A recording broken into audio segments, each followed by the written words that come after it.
how many times per week should I train? I will give you a short answer and I will give you a long answer. I will start with the long answer because that's the more correct one, and then I will give a very short answer that will just give you a guidance. So the long answer is that we have to look at a few different parameters. If we ask how many times in the week should we train, we are just asking about the frequency. But there are two more things that are in the equation, which is intensity and volume. Frequency is how often, volume is how much, intensity is how difficult. And I need to look at the totality of these three to be able to actually answer this question, because we can do sessions that are very short and also sub-maximal, and we can then have a very high frequency. So if we think about strength training, but this is actually something that can be for anything, but I will use several times now examples from strength training. This is also called grease the groove, a term coined by Pavel Tsatsouline. So think about this. You do an exercise like push-ups and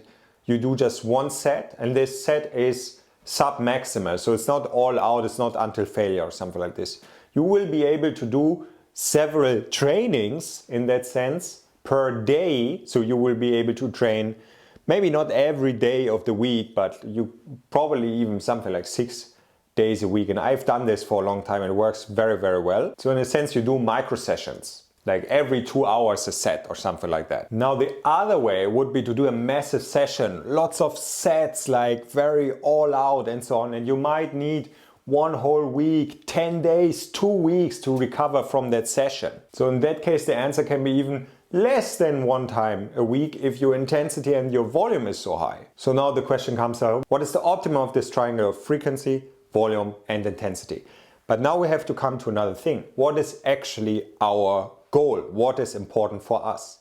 So let's think about this term, the effective dose for reaching something. And we can think about the minimal effective dose. We can think about the maximal effective dose as well. Minimal effective dose would mean what is the minimal work required to have a desired effect. Let's say our desired effect is very vague. We want to become stronger. Let's say I can lift up 10 kilograms.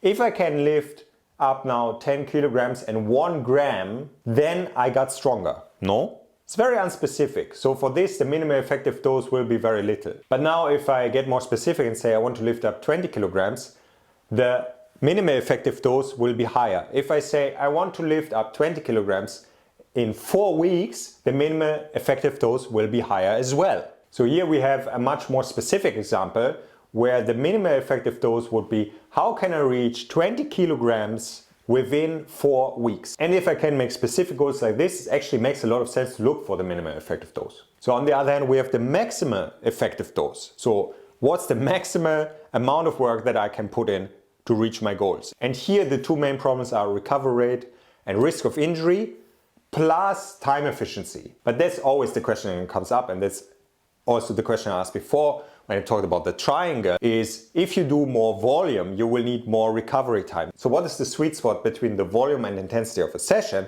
that allows me to progress in the way that I want and also that fits me? Because that will be always a personal thing as well. Some people will like shorter sessions but more regular. Other people will like very long sessions and therefore of course not so often during the week. And one might notice if I practice this every day, I have very good progress, and another person might notice if I practice this just 2 times a week but with more higher volume or higher intensity or both, then I have better progress. And when we think about maximal effective dose, then we also need to think about the law of diminishing returns. So law of diminishing returns is that we put more and more time or more and more effort, and what we get out per unit of effort or time becomes less. But don't misunderstand this. It's not that we put minimum of effort and we get the most out per unit and then it drops and drops and drops and drops. Because actually you might be well below the minimal effective dose. You actually don't have any significant effect if you do too little. So the effect that you will get per unit will go up, up, up, up, up, stay a bit on the same and then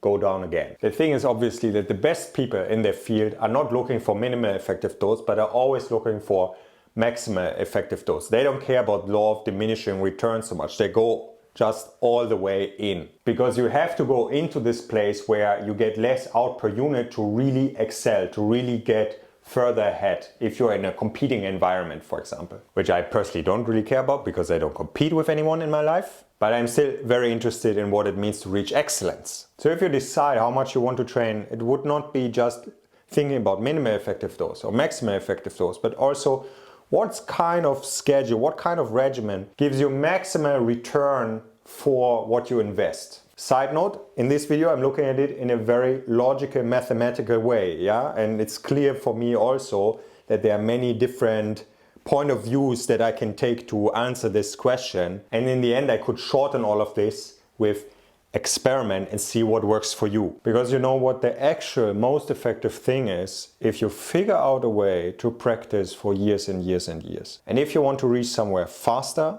you search for the maximal effective dose. If you just care about maintaining, you search for the minimal effective dose, like if you want to maintain your strength or your mobility or something. But all what I just outlined is true for any practice. Doesn't matter if you do something physical like strength training or mobility or learning acrobatics, or if you learn a language, or if you learn an instrument or craft or an art. It's always these principles and questions which are basically how much work do I put in and how do I put it in, so what will the regimen be? And now the quick answer to all of this: practicing for 3 times a week will give you a very good return of your investment. Alright, that's it.